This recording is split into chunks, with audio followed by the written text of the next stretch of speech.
Cecilia, hindi ako makakabayad na hindi siya mabigyan ng hustisya. Pero sana, anak, ipaghiganti mo siya sa tamang paraan.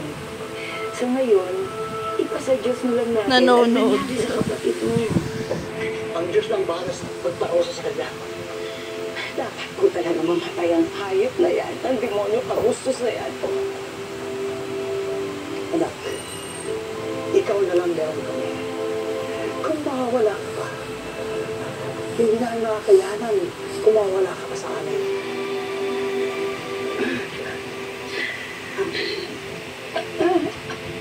Mahal na mahal ka namin. Bait-bait naman pala niya ni Kurt eh. Diba, Kurt?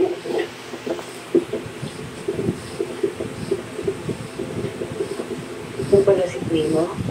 Pinagagalak ko po kayo makilala. Maraming salamat sa pagligtas mo sa amin, anak. Ilang beses mo sa naligtas. Lahat po gagawin ko para sa anak niya. Ay ligtas din po niya ang buhay ko. Alam mo, mahal na mahal ka ni Amanda.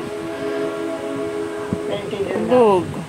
na nakasunod sa inyo si Agustos na para kanino.